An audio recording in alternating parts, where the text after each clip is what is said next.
Navachaitanya competition YouTube ఛానల్కి అందరికీ స్వాగతం.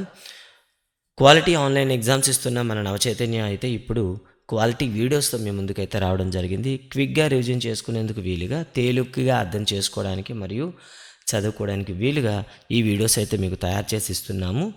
ఈ వీడియోలో భాగంగా 8వ తరగతి జీవశాస్త్రంలో 2వ పాఠ్యాంశం సూక్ష్మజీవులు స్నేహితుల శత్రువుల అనే దానికి ఈ వీడియో రివ్యూ చేస్తున్నాం. మీరైతే ముందుగా వీడియోని చూసే ముందు ఒక లైక్ అయితే కొట్టండి, ఛానల్ని సబ్స్క్రైబ్ చేయండి అండ్ మీకు ఏమి తోస్తే అది కామెంట్ అయితే పెట్టండి. మన చుట్టూ సాధారణంగా మన కళ్ళతో చూడలేని ఇతర జీవులు కూడా ఉన్నాయి. వీటిని మనం సూక్ష్మజీవులు అంటారు. వర్షాకాలంలో తేమగా ఉన్న రొట్టె చెడిపోవడం, మరి దాని ఉపరితలంపై బూడిద రంగు, తెల్లటి మచ్చలతో కప్పబడి ఉండడం అనేక సూక్ష్మజీవులు ఉంటాయి. మరి సూక్ష్మజీవులు పరిమాణంలో చిన్నవిగా ఉండి మామూలు కంటితో చూడలేనంత ఉంటాయి. బ్రెడ్పై పెరిగే శిలీంధ్రం వంటి కొన్ని జీవులను భూతద్దంతో చూడవచ్చు. మిగిలిన వాటిని సూక్ష్మదర్శన సహాయం లేకుండా చూడలేం. అందుకే వీటిని సూక్ష్మజీవులు అంటారు. అంటే చాలా చిన్నగా ఉంటాయి, సూక్ష్మదర్శినితో మాత్రమే చూడగలం కాబట్టి వీటిని సూక్ష్మజీవులు అంటారు. సూక్ష్మజీవులు ప్రధానంగా మనకి 4 సమూహాలుగా విభజించారు. 1 బ్యాక్టీరియా, 2 శిలీంధ్రాలు, 3 ప్రోటోజోవా, 4 శైవలాలు. మరి వీటి ఏంటో చూద్దాం. వైరస్లు కూడా సూక్ష్మజీవులే, కానివి సూక్ష్మజీవుల కన్నా భిన్నమైనవి. అయితే అతిధేయ జీవి యొక్క కణాలలో లోపల మాత్రమే ప్రత్యుత్పత్తి జరుపుకుంటుంది. ఇవి బ్యాక్టీరియా, మొక్క లేదా జంతువులు కావచ్చు. అంటే వైరస్లు అనేవి మనకి బయట వాతావరణంలోనూ నిర్జీవంగాను, కణదేహంలోనూ సజీవంగాను ఉంటాయన్నమాట. అంటే ఇవి కణదేహంలోకి చేరిన తర్వాత మాత్రమే తమ జీవక్రియలు ప్రారంభించి ప్రత్యుత్పత్తి చేసి తమ జీవుల సంఖ్యను పెంచుకుంటూ అతిధేయిని ఇబ్బంది పెడుతుంటుంది. వైరస్, జలుబు, ఇన్ఫ్లుయెంజా మరియు చాలా రకాల దగ్గు వంటి సాధారణ రుగ్మతలను కలుగజేస్తాయి. పోలియో మరియు చికెన్ పాక్స్ వంటి తీవ్రమైన వ్యాధులు కూడా వైరస్లు కలుగజేస్తాయి. ఇక విరోచనాలు, మలేరియా వ్యాధులు మీకు ప్రోటోజోవాల వల్ల కలుగుతాయి. ఇక టైఫాయిడ్ మరియు క్షయ అంటే ట్యూబర్కులోసిస్ అంటే ఇవి బ్యాక్టీరియా వల్ల కలుస్తాయి. మరి కొన్ని జీవులకు ఉదాహరణ అయితే ఇవ్వడం జరిగింది. శైవలాలు chlamydomonas spirogyra, protozoa amoeba paramecium, శిలీంధ్రాలు పెన్సిలియం అస్పర్జిల్లస్, బ్రెడ్ మోల్డ్, రొట్టె బూజు బ్రెడ్ మోల్డ్ అంటాం. ఇవన్నీ కూడా మనకి కొన్ని ఇవ్వబడినటువంటి సూక్ష్మజీవులు బ్యాక్టీరియా, కొన్ని శైవలాలు మరియు ప్రోటోజోవా వలె ఏకకణయుతంగా ఉంటాయి. అంటే బ్యాక్టీరియాలు అనేవి, అలాగే కొన్ని శైవలాలు అనేవి, కొన్ని ప్రోటోజోవాలను కూడాను ఏకకణాలుగానే నివసిస్తూ ఉంటాయన్నమాట. లేదా శైవలాలు మరియు శిలీంధ్రాలు వంటి బహుకణయుతంగా కూడా ఉండొచ్చు. అంటే శైవలాలు, శిలీంధ్రాలు మీరు బహుకణ జీవులను కూడా చూడవచ్చు. సూక్ష్మజీవులు చల్లని మంచు వాతావరణం నుండి వేడి నీటి బుగ్గల వరకు మరియు ఎడారి నుండి చిత్తడి భూముల వరకు అన్ని రకాల వాతావరణ పరిస్థితుల్లో కూడా ఇవి మనుగడ సాగించగలవు. సూక్ష్మజీవులు అనేవి ఈ వాతావరణం ఆ వాతావరణం లేదండి, చల్లన, వేడి, ఎండ లేదా బురద ఏ ప్రదేశాలైనా జీవించగలుగుతాయి. సూక్ష్మజీవులు మానవులతో సహా ఇతర జీవుల దేహాల్లో కూడా నివసిస్తూ ఉంటాయి. కేవలం మానవుల్లోనే కాదండి, ఇతర జీవాలు అంటే శరీరాలు కూడా జీవిస్తూ ఉంటాయన్నమాట. ఇక తర్వాత మనం చూస్తే ఇతర జీవులపై పెరుగుతాయి, మరికొన్ని స్వేచ్ఛగా ఉంటాయి. సూక్ష్మజీవులు మరియు మనం. అయితే మన జీవితంలో సూక్ష్మజీవుల ముఖ్య పాత్ర పోషిస్తాయి. వాటిలో కొన్ని అనేక విధాలుగా ప్రయోజనకరంగా ఉండగా మరికొన్ని హానికరంగా వ్యాధులు కలిగిస్తాయి. అంటే సూక్ష్మజీవులు అనేవి కేవలం హాని కలిగించేవే కాదు, మనకి స్నేహపూర్వక సూక్ష్మజీవులు కూడా ఉంటాయి. కొన్ని లాభాలు ఉన్నాయి, అలాగే నష్టాలు కూడా ఉన్నాయి. స్నేహపూర్వక సూక్ష్మజీవుల గురించి ముందుగా మాట్లాడదాం.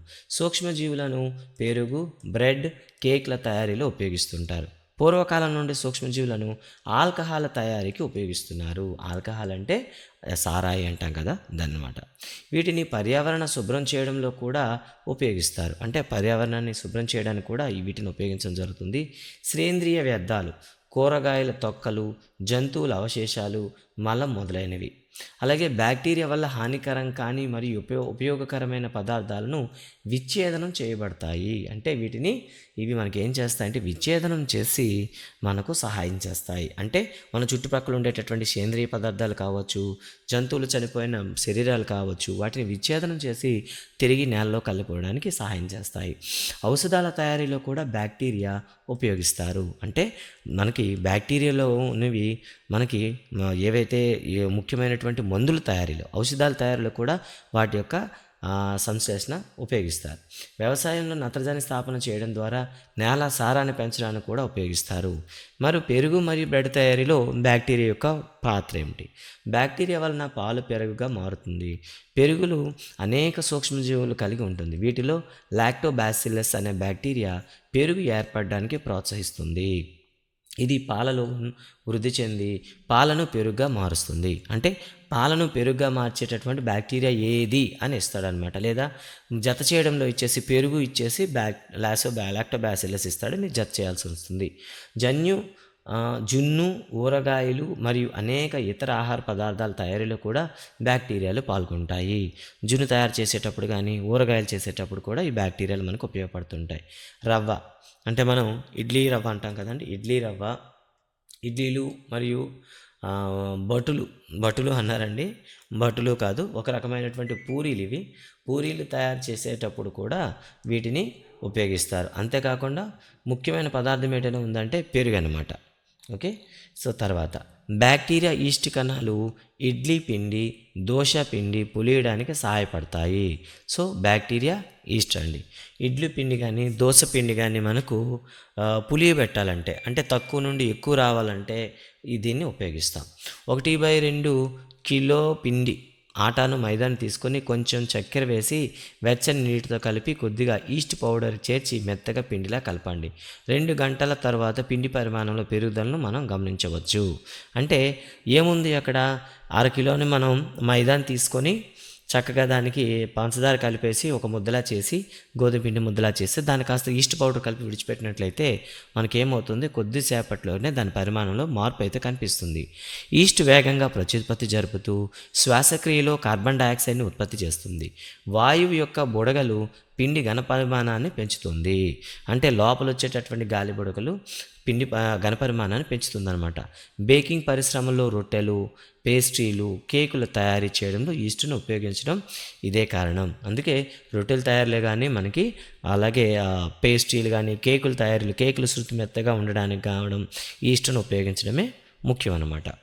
ఇక సూక్ష్మజీవుల యొక్క వాణిజ్యపరమైన ఉపయోగాలు ఏమిటి అంటే, కమర్షియల్గా లాభయుక్తంగా ఎక్కడైనా ఉపయోగిస్తారంటే ముఖ్యంగా ఆల్కహాలు, వైను, ఎసిటిక్ యాసిడ్లను అధిక పరిమాణంలో ఉత్పత్తి చేయడంలో సూక్ష్మజీవులను ఉపయోగిస్తారు. అంటే ఆల్కహాల్ తయారీ కావచ్చు, వైన్ తయారీ కావచ్చు, లేదా ఎసిటిక్ ఆమ్లం అంటే మనం ఏమంటాం వెనిగర్ అంటాం కదా, వెనిగర్ తయారీలో కూడా సూక్ష్మజీవులను ఉపయోగిస్తారు. ఈస్ట్ను మద్యం మరియు వైన్ యొక్క వాణిజ్య ఉత్పత్తిని ఉపయోగిస్తారు. దీని కొరకు బార్లీ, గోధుమలు, బియ్యం వంటి ధాన్యాలు, పండ్ల రసాలు మొదలైన వాటిలో ఉండే సహజ చక్కెరపై ఈస్ట్ పెంచుతుంది. 500 మిల్లీలీటర్ల పంచదార ద్రావణంలో 1/2 చెంచా ఈస్ట్ పౌడర్ కలిపి 4 లేదా 5 గంటల వెచ్చని ప్రదేశంలో మూత పెట్టి ఉంచిన తర్వాత చూడండి, మీకు ఆల్కహాల్ వాసన వస్తుంది. ఈస్ట్ వలనే చక్కెర ఆల్కహాల్గా మార్చబడుతుంది. మరి ఈ ఆల్కహాల్గా మార్చే ప్రక్రియను కిణ్వనం అంటారు. ఈ కిణ్వనం అనే ప్రక్రియను లూయి పాశ్చర్ 1857లో కనుగొనడం జరిగింది. ఇది ఇంపార్టెంట్ అండి. ఓకేనా. జైమేజ్ అండ్ ఇన్వర్టేజ్ అనే 2 ఎంజైమ్లనే ఈస్ట్ రిలీజ్ చేసి ఆ పెద్దగా ఉండే గ్లూకోజ్ అణువులను ఇథైల్ ఆల్కహాల్గా మారుస్తాయి అన్నమాట. ఇక సూక్ష్మజీవులు ఔషధపరమైన ఉపయోగాలు. పెన్సిలిన్ వంటి కొన్ని సూక్ష్మజీవనాశక మాత్రలు, క్యాప్సూల్స్ లేదా ఇంజెక్షన్ వంటి మందులకు మూలం సూక్ష్మజీవులు. అంటే పెన్సిలిన్ వంటి ఎంతో ముఖ్యమైనటువంటి మందుకి కారణం ఈ సూక్ష్మజీవులు అని చెప్తాం. ఈ మందులు వ్యాధి కలిగించే సూక్ష్మజీవులను చంపుతాయి లేదా వాటి పెరుగుదలను నిరోధిస్తాయి.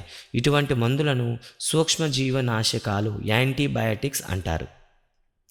ఈ రోజుల్లో బ్యాక్టీరియా శిలీంధ్రాల నుండి అనేక సూక్ష్మజీవనాశకాలను ఉత్పత్తి చేయబడుతున్నాయి. ఈరోజైతే చాలా యాంటీబయాటిక్స్ అనేవి బ్యాక్టీరియా మరియు శిలీంధ్రాల వల్ల తయారు చేయబడుతున్నాయి. సాధారణంగా మనకు తెలిసినటువంటి కొన్ని శిలీంధ్రాలు మరియు బ్యాక్టీరియాల నుండి తయారయ్యేటటువంటి మందులు చూసుకుంటే స్ట్రెప్టోమైసిన్, టెట్రాసైక్లిన్, ఎరిథ్రోమైసిన్ అనేవి కొన్ని శిలీంధ్రాలు మరియు బ్యాక్టీరియాల నుండి తయారు చేయబడిన సూక్ష్మ జీవనాశకాలు. ఇవి నిర్దిష్ట సూక్ష్మజీవులను పెంచడం ద్వారా తయారు చేయడం జరుగుతుందన్నమాట. ఇవి వివిధ రకాల వ్యాధులను నయం చేయడానికి ఉపయోగించబడతాయి. అయితే మొట్టమొదటిగా 1929లో అలెగ్జాండర్ ఫ్లెమింగ్ వ్యాధికారక బ్యాక్టీరియాల వర్ధనంపై పరిశోధన చేస్తుండగా తన వర్ధనం ప్లేట్లలో ఒక చిన్న ఒకదానిలో చిన్న ఆకుపచ్చని శిలీంధ్రం యొక్క సిద్ధ బీజాలను కనుగొన్నాడు. ఈ శిలీంధ్రం బ్యాక్టీరియా పెరుగుదలను నిరోధించిందని ఆయన గమనించాడు. వాస్తవానికి ఇది చాలా బ్యాక్టీరియాలను చంపిందని కూడా. ఈ శిలీంధ్రం నుండే ఆయన పెన్సిలిన్ తయారు చేశారు. అంటే పెన్సిలిన్ అనే ఒక మనకి ఏదైతే సూక్ష్మజీవనాశిని ఉందో పెన్సిలియం నొటేటమ్ అనే ఒక శిలీంధ్రం నుండి తయారు చేయడం జరుగుతుంది.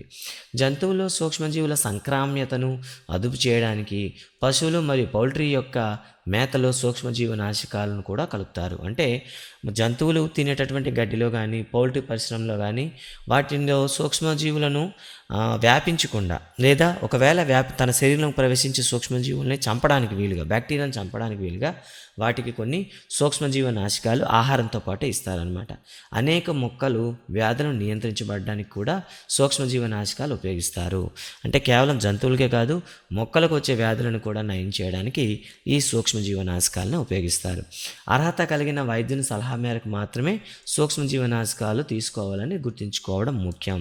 అవసరం లేనప్పుడు లేదా తప్పుడు మోతాదులో సూక్ష్మజీవనాశకాలు తీసుకున్నట్లయితే భవిష్యత్తులో మీకు అవసరమైనప్పుడు ఔషధం తక్కువ ప్రభావవంతంగా చూపుతుంది.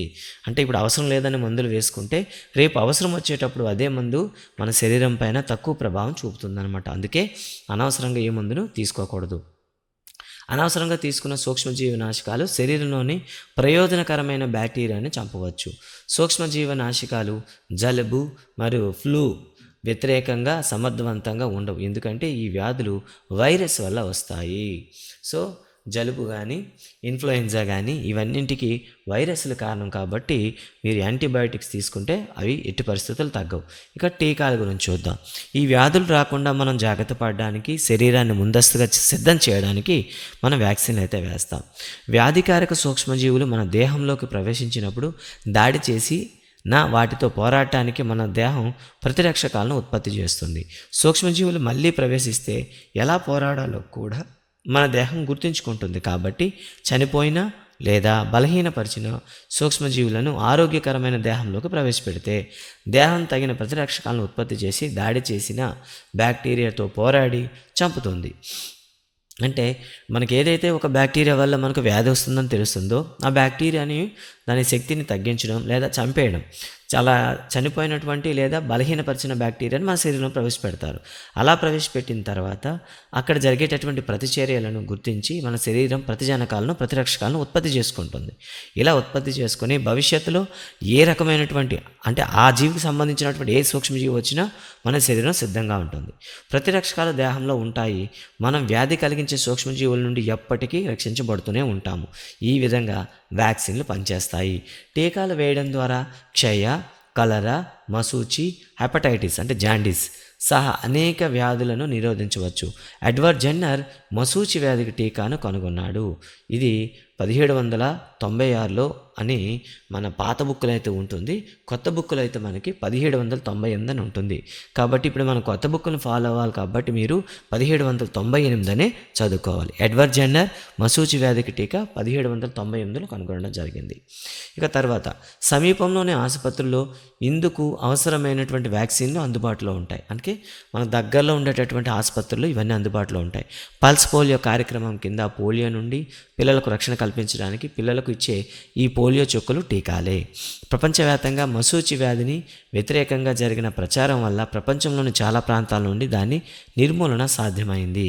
ఇక భూసారం పెంచడంలో ఈ సూక్ష్మజీవుల యొక్క స్థాపన అంటే వాటి యొక్క ప్రమేయం ఎలా ఉంటుంది. కొన్ని బ్యాక్టీరియాలు వాతావరణం నుండి నత్రజనిని గ్రహించి నేలలో స్థాపన చేయడం ద్వారా భూసారాన్ని పెంచి నేలను సారవంతం చేస్తాయి. ఈ సూక్ష్మజీవులను సాధారణంగా జీవ నత్రజని స్థాపకులు లేదా బయోలాజికల్ నైట్రోజన్ ఫిక్సర్స్ అంటారు. నత్రజని స్థాపక సైనోబ్యాక్టీరియా కానీ నీలి ఆకుపచ్చ శైవలాలు కానీ దీనికి ఉపయోగపడతాయి అన్నమాట. సో సైనోబ్యాక్టీరియా, నీలి ఆకుపచ్చ శైవలాన్ని మనం ఏమని పిలుస్తాం? బయోలాజికల్ నైట్రోజన్ ఫిక్సర్స్ అని పిలుస్తాం. మరి పర్యావరణాన్ని శుభ్రం చేయడంలో వీటి యొక్క పాత్ర ఏమిటి ఒకసారి చూద్దాం. ఇల్లు, తోటల నుండి అలాగే మొక్కలు, కూరగాయలు, పండ్లు వ్యర్థాలను వాటిని పారివేయడానికి ఉద్దేశించిన గొయ్యిలో వేస్తే కొంతకాలం తర్వాత అవి కుళ్ళిపోయి సేంద్రియ ఎరువుగా మార్చబడతాయి. అంటే మన ఈ గృహ వ్యర్థాలు అయితే ఏవైతే ఉన్నాయో వాటన్నింటిని కూడా కంపోస్ట్లో వేస్తాము. సో నిర్దేశించిన గొయ్యి, ఆ గొయ్యిలో మనకి ఏమవుతాయంటే బ్యాక్టీరియాలు అనేవి చర్య ద్వారా, సూక్ష్మజీవుల చర్య ద్వారా మొక్కల వ్యర్థాలు సేంద్రియ ఎరువుగా మార్చబడతాయి. ఈ ప్రక్రియలో విడుదలైనటువంటి పోషకాలు మొక్కలు మళ్ళీ ఉపయోగించుకోవచ్చు. అంటే వాటిని తీసి మళ్ళీ మన మొక్కల దగ్గర వేసినట్లయితే అవి చక్కగా ఉపయోగించుకుంటాయి. ఇక తర్వాత మనకి పాలిథిన్ బ్యాగులు, ఖాళీ గ్లాసులు, బాటిల్స్ మరియు విరిగిన బొమ్మ భాగాలు సూక్ష్మజీవుల చర్య జరపలేవు మరియు సేంద్రియ ఎరువుగా మార్చలేవు. కాబట్టి వాటిని మనం వేరేగా వేయాల్సి ఉంటుంది.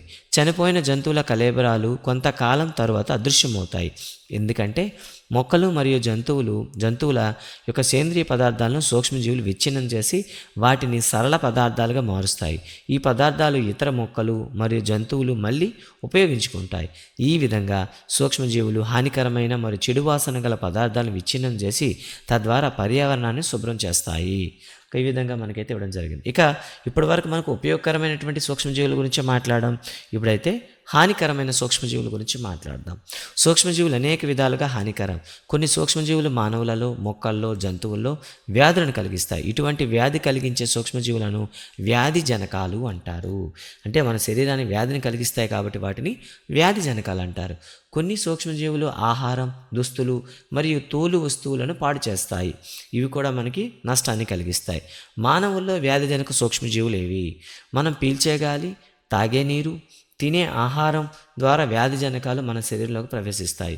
వ్యాధిగ్రస్తుని నేరుగా తాకడం ద్వారా లేదా రోగవాహకాలైన జంతువుల ద్వారా కూడా ఇది వ్యాప్తి చెందుతుంది.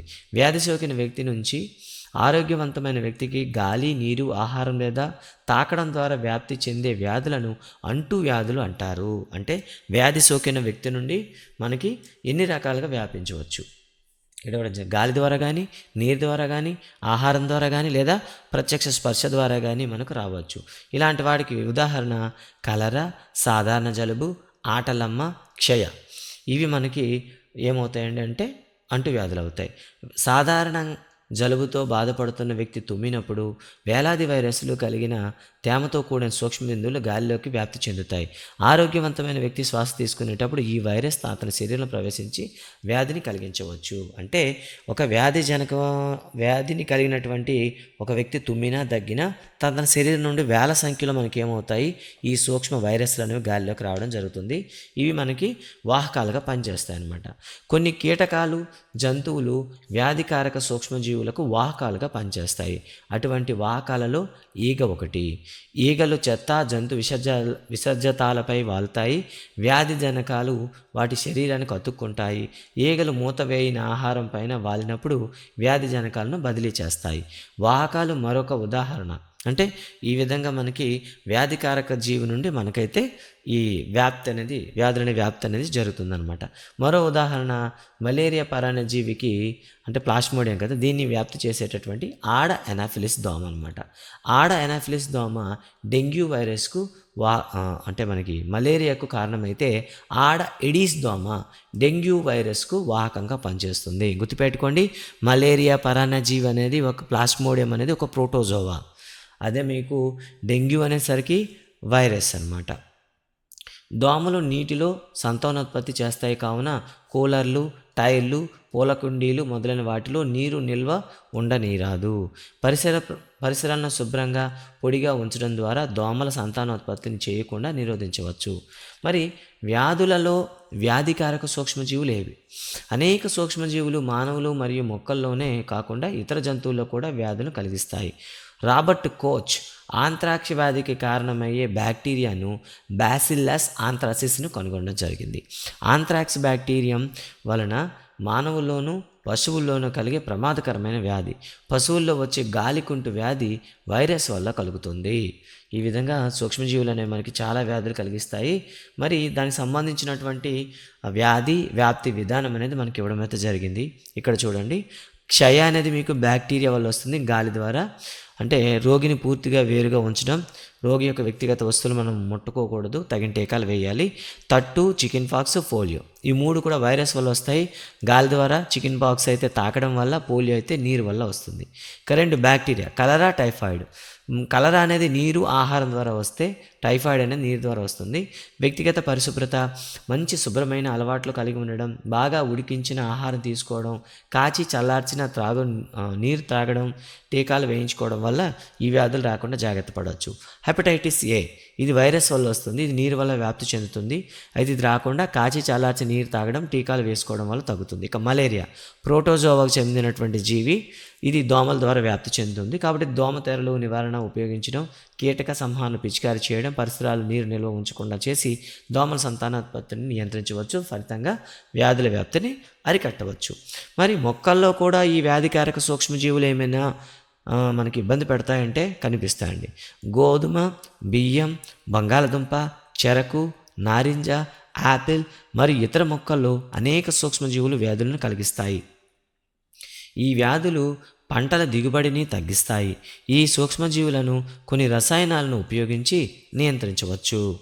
మరి మొక్కల్లో కలిగించేటటువంటి కొన్ని సాధారణ వ్యాధులు చూద్దాం. ముందుగా సిట్రస్ క్యాంకర్ అంటారు. ఇది బ్యాక్టీరియా వల్ల వస్తుంది, గాలి ద్వారా వ్యాపిస్తుంది. అంటే మీకు నిమ్మ చెట్లు కానీ లేదా నిమ్మజాతి మొక్కలు అంటే, సిట్రస్ అంటే నిమ్మజాతి మొక్కలు అంటే డబ్బ, నారింజ, తర్వాత నిమ్మ, కమల అంటాం కదా. వీటి పళ్ళపైన మీకు ఒక గజ్జి మాదిరిగా అంటే నల్లని చుక్కలు అయితే ఏర్పడిపోతాయి. దీన్ని సిట్రస్ క్యాంకర్ అంటారు. గోధుమల్లో అయితే కుంకుమ తెగులండి. ఇది శిలీంధ్ర వల్ల వస్తుంది, గాలి విత్తనాల ద్వారా వ్యాపిస్తుంది. ఇక బెండకాయలోను పసుపు ఈనెలో మొజాయిక్ తెగులు అంటారు. ఇది వైరస్ వల్ల వస్తుంది. మీకు ఆకులు అనేవి ఆకులో ఉండేటటువంటి ఈనులు అనేవి ఒక డిజైన్ మాదిరిగా, అంటే ఆకు మొత్తం పోయి ఒక డిజైన్ మిగిలిపోతుంది. ఇది కీటకాల వల్ల వ్యాప్తి చెందుతుంది అనమాట. మరి ఆహారం విషతుల్యం కావడానికి కూడా ఈ సూక్ష్మజీవులు కారణమవుతాయి. మరి ఏంటో ఒకసారి చూద్దాం. ఫుడ్ పాయిజనింగ్ అంటే ఏంటో చూద్దాం. వివిధ రకాల ఆహార పదార్థాలు తిన్న తర్వాత వాంతులు చేసుకోవడం కారణం ఆహారం విషతుల్యం కావడం. దీన్ని ఫుడ్ పాయిజనింగ్ కావచ్చు. కొన్ని సూక్ష్మజీవుల వలన పాడైన ఆహారాన్ని తినడం వల్ల ఫుడ్ పాయిజన్ కలగవచ్చు. అంటే సూక్ష్మజీవులు అనేవి ఏం చేస్తాయి, మన ఆహారాన్ని విషతుల్యం చేస్తాయి అన్నమాట. మన ఆహారంలో అభివృద్ధి చెందే సూక్ష్మజీవులు కొన్నిసార్లు విష పదార్థాలను ఉత్పత్తి చేస్తాయి. అవి ఆహారాన్ని విషపూరితం చేయడం వల్ల తీవ్రమైన అస్వస్థత, కొన్నిసార్లు మరణం కూడా సంభవించవచ్చు. కాబట్టి ఆహారాన్ని పాడవకుండా నిరోధించడానికి వాటిని సంరక్షించడం చాలా అవసరం. మరి అలాంటప్పుడు ఆహారాన్ని ఎలా నిలువ చేయాలి? వాడకుండా తేమగల ప్రాంతంలో ఉన్న బ్రెడ్ శిలీంధ్రాల దాడికి గురవుతుందని మనకు తెలుసు. సూక్ష్మజీవులు మన ఆహారాన్ని పాడు చేస్తాయి. పాడైన ఆహారం రంగు మారి చెడు వాసన, చెడు రుచిని కలిగి ఉంటాయి. ఆహారం పాడైపోవడం రసాయనిక చర్య. మామిడి ఊరగాయలు చాలా కాలం చెడిపోదు అనేది, ఆహారం చెడిపోవడం అనేది మనకి ఒక రసాయన చర్య. మరి అలాంటప్పుడు ఆహార పదార్థాలు ఎలా నిల్వ చేయాలి? వీటికి ఉన్న రసాయన పద్ధతులు ఏంటి? ఉప్పు, వంట నూనెలు సూక్ష్మజీవుల పెరుగుదలను నిరోధించడానికి ఉపయోగించే సాధారణ రసాయనాలు. అందువల్ల వీటిని నిల్వ చేసే పదార్థాలను ప్రిజర్వేటర్స్ అని అంటారు. సూక్ష్మజీవుల దాడిని నిరోధించడానికి మనం ఊరగాయలు, ఉప్పు లేదా ఆమ్లాల వంటి నిల్వ చేసే పదార్థాలను కలుపుతాము. అంటే సూక్ష్మజీవుల దాడి నుండి ఆహార పదార్థాలను రక్షించడానికి మనం ఉప్పు మరియు నూనెలను కలుపుతాం అన్నమాట. అంతేకాకుండా సోడియం బెంజోయేట్, సోడియం మెటాబైసల్ఫేట్ అనేవి సర్వసాధారణంగా నిల్వ చేసే రసాయనాలు అన్నమాట. వీటిని జామ్లు, స్క్వాష్లలో కూడా పాడవకుండా ఉపయోగిస్తారు. ఈ సోడియం మెటాబైసల్ఫేట్ అనేది గతంలో మనకు నూడిల్స్ ఉన్నాయి, ఇన్స్టెంట్ నూడిల్స్లో దీన్ని ఎక్కువగా వాడుతున్నారని ఒక అపవాదం అయితే వచ్చిందనమాట. గుర్తుపెట్టుకుంటారు. సాధారణ ఉప్పుతో నిల్వ చేయడం. మాంసం, చేపలు నిల్వ చేయడానికి ఉప్పును యుగాలకు ఉపయోగిస్తున్నారు. మాంసం, చేపలో పొడి ఉప్పు కలపడం ద్వారా బ్యాక్టీరియా పెరుగుదలను నిరోధిస్తాయి. ఉసిరి, పచ్చి మామిడి, చింతపండు మొదలైన వాటిని నిల్వ చేసేటప్పుడు కూడా ఉప్పును కలిపి నిల్వ చేస్తుంటారు. మరి చక్కెరతో నిల్వ చేసేవి ఏంటి? జాములు కానీ, జెల్లీలు కానీ, క్వాష్లను చక్కెరను కలపడం ద్వారా నిల్వ చేస్తారు. చక్కెర తేమ శాతాన్ని తగ్గించి ఆహారాన్ని పాడు చేసే బ్యాక్టీరియా పెరుగుదలను నిరోధిస్తుంది. కాబట్టి జాములు అనేవి చక్కెరను నిల్వ చేస్తారు. నూనె మరియు వెనిగర్లో ఏం నిల్వ చేస్తారు? నూనె, వెనిగర్ ఉపయోగించడం వల్ల కూరగాయలు చెడిపోకుండా నిరోధించవచ్చు. ఎందుకంటే బ్యాక్టీరియా వాతావరణంలో జీవించలేవు. అంటే మనకు ఈ నూనె కానీ, వెనిగర్లు కానీ వేసినట్లయితే అక్కడ బ్యాక్టీరియా జీవించలేవు. కూరగాయలు, పండ్లు, చేపలు, మాంసం ఈ పద్ధతిని నిల్వ చేస్తారనమాట. ఇక తర్వాత వేడి చేయడం లేదా శీతలీకరించడం. మరగబెట్టడం వల్ల అనేక సూక్ష్మజీవులు నశిస్తాయి. మనం మన ఆహారాన్ని రిఫ్రిజిరేటర్లో ఉంచుతాము. తక్కువ ఉష్ణోగ్రత వద్ద సూక్ష్మజీవుల పెరుగుదలను నిరోధిస్తాము. అంటే ఒకటి, వేడి చేసి బ్యాక్టీరియాలను చంపేయడం, తర్వాత బ్యాక్టీరియాలు లేకుండా దాయడం, లేదా తక్కువ ఉష్ణోగ్రత వద్ద ఉంచి అసలు బ్యాక్టీరియాలను పెరగకుండా చేయడం. ఈ 2 పద్ధతులు అనేది మనం ఉపయోగిస్తాం. ప్యాకెట్లో వచ్చే పాలు చెడిపోవు, కారణం అవి పాశ్చరైజ్ చేయబడ్డాయి. మరి పాశ్చరైజ్ అంటే ఏమిటి?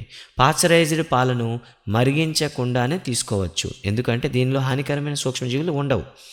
పాలను 15 నుండి 30 సెకండ్ల పాటు సుమారు 70 డిగ్రీల సెల్సియస్ వరకు వేడి చేసి ఆపై వెంటనే చల్లబరిచి నిల్వ చేస్తారు. అలా చేయడం వల్ల సూక్ష్మజీవుల పెరుగుదల నిరోధించబడుతుంది. ఈ ప్రక్రియనే లూయి పాశ్చర్ కనుగొన్నారు. దీన్నే మనం పాశ్చరైజేషన్ అంటాము. ఇక తర్వాత నిల్వ, ప్యాకింగ్. ఈ రోజుల్లో ఎండు ఫలాలు, డ్రై ఫ్రూట్స్ తీసుకున్నాం. కూరగాయలను కూడా సూక్ష్మజీవుల దాడిని నిరోధించడానికి గాలి లేని బిగుతైన సీల్ చేయబడిన ప్యాకెట్లలో నిల్వ చేస్తున్నాం.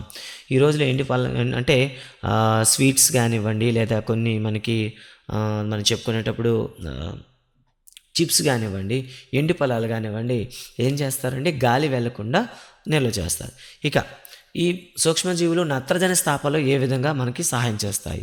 చిక్కుడు జాతి మొక్కలలో అంటే పప్పుధాన్యాల్లో నత్రజని స్థాపనలో పాల్గొంటాయి. ఇవి బీన్స్ మరియు బఠానీ వంటి చిక్కుడు జాతి మొక్కల్లో మనకి వేళ్ళలో ఏముంటాయి? బుడిపెలు ఉంటాయి. ఈ బుడిపెల్లో మనకి రైబోజియం సహజీవనం చేస్తుంది. ఈ మొక్కల్ని మనం లెగ్యుమినేసి మొక్కలు అంటాం అనమాట. కొన్నిసార్లు మెరుపుల వల్ల కూడా నత్రజని స్థాపన జరుగుతుంది. వాతావరణంలో నత్రజని పరిమాణం స్థిరంగా ఉంటుంది. మరి నత్రజని వలయం అంటే ఏంటి? వాతావరణంలో 78% నత్రజని వాయువుగా ఉంటుంది. అన్ని జీవుల్లోనూ మాంసకృత్తులు, ప్రోటీన్లు, పత్రహరితం, కేంద్రక ఆమ్ల, విటమిన్లలో నత్రజని ఒక ముఖ్యమైన భాగం. వాతావరణంలో నత్రజనిని మొక్కలు, జంతువులు నేరుగా తీసుకోలేవు. నేలలో ఉండే కొన్ని బ్యాక్టీరియా, నీలి ఆకుపచ్చ శైవిలాలు వాతావరణంలో నత్రజని గ్రహించి నత్రజని సమ్మేళనాలుగా మార్చి నేలలో స్థాపన చేస్తాయి. ఒకసారి నత్రజని ఈ ఉపయోగకరమైన సమ్మేళనాలుగా మారిన తర్వాత నేల నుండి మొక్కలు వేరు వ్యవస్థ ద్వారా ఉపయోగించుకోవచ్చు. తర్వాత మొక్కల్లో ప్రోటీన్లు, ఇతర సమ్మేళన సంశ్లేషణ కోసం నత్రజని ఉపయోగించబడుతుంది. ఈ ప్రోటీన్లు, ఇతర నత్రజని సమ్మేళనాలు మొక్కలు ఆహారంగా తీసుకునే జంతువులకు చేరుతాయి. ఈ విధంగా నేలలో ఉండేటటువంటి సూక్ష్మజీవులు స్థాపన చేస్తే మొక్కలకు వస్తాయి. మొక్కలను ఆహారంగా తీసుకోవడం వల్ల జంతువుల్లోకి ఈ నత్రజని అయితే రావడం జరుగుతుంది. మొక్కలు, జంతువులు చనిపోయినప్పుడు మట్టిలో ఉండే బ్యాక్టీరియా, శిలీంధ్రాలు నత్రజని వ్యర్థాలను మళ్ళీ మొక్కలు ఉపయోగించుకునే నత్రజని సమ్మేళనాలుగా మారుస్తాయి. కొన్ని ఇతర బ్యాక్టీరియాలు వాటిలో కొంత భాగాన్ని నత్రజనిగా మార్చి తిరిగి వాతావరణంలోకి చేరుస్తాయి. ఫలితంగా వాతావరణంలో నత్రజని శాతం ఇంచుమించు స్థిరంగా ఉంటుంది. ఈ విధంగా మనకి నేలలో ఉండే బ్యాక్టీరియాలు అనేవి మనకి నత్రజని స్థాపనలో మనకి సహాయం చేస్తాయి. అయితే ఈ పాఠంలో మనం ఏం నేర్చుకున్నాం? సూక్ష్మజీవులు చాలా చిన్నవి, మరి మామూలు కంటే కనిపించవు. సూక్ష్మజీవులు మంచుతో కూడిన శీతల వాతావరణం, వేడి నీటి బొగ్గుల వరకు, ఎడారి నుండి చిత్తడి భూముల వరకు అన్ని రకాల వాతావరణ పరిస్థితుల్లో నివసించగలవు. సూక్ష్మజీవులు గాలి, నీరు, మొక్కలు, జంతువులు శరీరంలో ఎప్పుడూ ఉంటాయి. సూక్ష్మజీవులు ఏకకణ లేదా బహుకణ జీవులు కావచ్చు. సూక్ష్మజీవులు బ్యాక్టీరియా, శిలీంధ్రాలు, ప్రోటోజోవాలు, కొన్ని శైవలాలు ఉంటాయి. సూక్ష్మజీవుల్లో వైరస్లు పైన పేర్కొన్న జీవులకు భిన్నంగా ఉన్నప్పటికీ సూక్ష్మజీవులుగానే పరిగణిస్తారు. వైరస్లు ఇతర సూక్ష్మజీవుల కంటే చాలా భిన్నంగా ఉంటాయి. ఇవి బ్యాక్టీరియా, వృక్ష లేదా జంతు కణాల లాంటి అతిథేయ జీవుల్లో మాత్రమే ప్రత్యుత్పత్తి జరుపుకోగలవు. అంటే ఇవి బాహ్య వాతావరణంలో ప్రత్యుత్పత్తి జరపలేవు. కొన్ని సూక్ష్మజీవులు ఔషధాలు, ఆల్కహాలు, వాణిజ్య ఉత్పత్తికి ఉపయోగపడతాయి. కొన్ని సూక్ష్మజీవులు సేంద్రియ వ్యర్థాలు, మొక్కల, జంతువుల మృత కళేబరాలు విచ్ఛిన్నం చేసి సరళ పదార్థాలుగా మార్చి పర్యావరణాన్ని శుభ్రం చేస్తాయి. ప్రోటోజోవాన్లు విరేచనాలు, మలేరియా వంటి తీవ్రమైన వ్యాధులను కలిగిస్తాయి. ప్రోటోజోవాలు గుర్తుపెట్టుకోండి. కొన్ని సూక్ష్మజీవులు మన ఆహారంపై పెరిగి ఆహారాన్ని విషతుల్యం చేస్తాయన్నమాట. సో దీన్ని ఫుడ్ పాయిజనింగ్ అంటారు. కొన్ని సూక్ష్మజీవులు చిక్కుడు జాతి మొక్కలు వేర్లు, బుడిపుల్లో నివసించి ఇవి గాలి నుండి నత్రజని గ్రహించి నేలలో నత్రజని స్థాపన చేసి నేల సారాన్ని పెంచుతాయి. నేలలో ఉండే కొన్ని బ్యాక్టీరియా, నీలి ఆకుపచ్చ శైవలాలు వాతావరణం నుంచి నత్రజని గ్రహించి నత్రజని స్థాపన చేయడం ద్వారా నత్రజని సమ్మేళనాలుగా ఏర్పడతాయి. కొన్ని బ్యాక్టీరియాలు నేలలోని నత్రజని సమ్మేళనాలను నత్రజని వాయువులుగా మార్చి వాతావరణంలోకి విడుదల చేస్తాయి. ఇవి మనకిచ్చినటువంటి ముఖ్యమైన అంశాలు. ఇక ప్రశ్న జవాబులు చూద్దామండి. సూక్ష్మజీవులు డాష్ సాయంతో చూడగలం. సూక్ష్మదర్శిని. నీలి ఆకుపచ్చ శైలాలు భూసారం పెంచడానికి గాలి నుండి నేరుగా డాష్ను గ్రహిస్తుంది. నైట్రోజన్. ఆల్కహాల్ను డాష్ సాయంతో ఉత్పత్తి చేస్తారు. సూక్ష్మజీవులు లేదా ఈస్టు. డాష్ వలన కలరా వ్యాప్తి కలుగుతుంది. బ్యాక్టీరియా. ఓకే, తర్వాత మనం చూస్తే కొన్ని ఎంసీక్యూస్ ఇచ్చారు. ఈస్టును దీని ఉత్పత్తిలో ఉపయోగిస్తారు. ఆల్కహాల్. క్రింది వానిలో సూక్ష్మజీవ నాశకం ఏది? మనకి స్టెప్టోమైసిన్. మలేరియా కలిగించే ప్రోటోజోవా వాహకం ఏది? ఆడ ఎనాఫిలిస్ దోమ. అంటువ్యాధులు అత్యధిక సాధారణ వాహకం ఈగలు. రొట్టె లేదా ఇడ్లీ పరిమాణం పెరగడానికి కారణం ఈస్ట్ కణాలు పెరగడం. చక్కెరను ఆల్కహాల్గా మార్చే ప్రక్రియ కిణ్వనము. క్రింది వాటిని జత చేయండి. సో చూద్దామండి. ముందుగా మనకి బ్యాక్టీరియా వల్ల వచ్చే వ్యాధి ఇక్కడ మనం చూసుకుంటే కలరా ఉంది. రైజోబియం మనకి నత్రజని స్థాపన. బ్రెడ్ తయారీలో ఉపయోగించే మనకు బ్రెడ్ ఈస్ట్ అండి. ఓకేనా, ఈస్ట్ సరిపోతుంది. లాక్టోబాసిల్లస్ అనేది పెరుగు ఏర్పడడం సాయం చేస్తుంది. ఒక ప్రోటోజోవా మలేరియా కలిగిస్తుంది. ఒక వైరస్ ఎయిడ్స్ని కలిగిస్తుంది. ఓకేనా, సో ఇది మనకు ఉండేటటువంటి జత చేయడం అండి. ఓకే, చూసుకుంటారు. ఇక తర్వాత మీకు తెలుసా, భూమిపై మానవుల కంటే చాలా ఎక్కువ కాలం నుండి జీవిస్తున్న ఈ బ్యాక్టీరియాలు ఇవి చాలా తీవ్రమైన పరిస్థితుల్లో కూడా జీవించగల శక్తి వీటికి ఉంటుంది. ఇవి మరుగుతున్న మట్టి కొండలు, అత్యంత చల్లని మంచు, నీటిలో కూడా గుర్తించవచ్చు. క్యాస్టిక్ సోడా సరస్సులో, అలాగే గాఢ సల్ఫ్యూరిక్ ఆమ్లం కొలంలో కూడా ఈ బ్యాక్టీరియా గుర్తించబడ్డాయి. బ్యాక్టీరియా అనేక కిలోమీటర్ల లోతులో కూడా జీవించగలుగుతుంది. బహుశా అంతరిక్షంలో కూడా ఇవి మనుగడ సాగించగలవు. 2 సంవత్సరాల పాటు చంద్రునిపై ఉన్న కెమెరా నుండి ఒక రకమైన బ్యాక్టీరియాను తిరిగి పొందగలిగారు. బహుశా బ్యాక్టీరియా మనుగడ సాగించలేని వాతావరణం అంటూ ఉండదేమో. ఇదే అండి మనకి రెండో పాఠకు సంబంధించి. ఇక ఈ వీడియో పైన మీ అభిప్రాయాలు, సలహాలు, సూచనలు కింద కామెంట్స్ రూపంలో తెలియజేయండి. ఇక తర్వాత మా మూడో వీడియో అనేది మూడో పాఠ్యం వస్తుంది. ఈ వీడియోలు మీకు నచ్చినట్లయితే మీ స్నేహితులకి అలాగే మీ ఫ్రెండ్స్కి అందరూ కూడా షేర్ చేయండి. మీ వాట్సాప్ గ్రూప్లో షేర్ చేయండి. మంచిగా ఒక లైక్ అయితే కొట్టి సబ్స్క్రైబ్ చేసుకొని మాకు చక్కని కామెంట్ అయితే ఇవ్వండి. Thank you very much.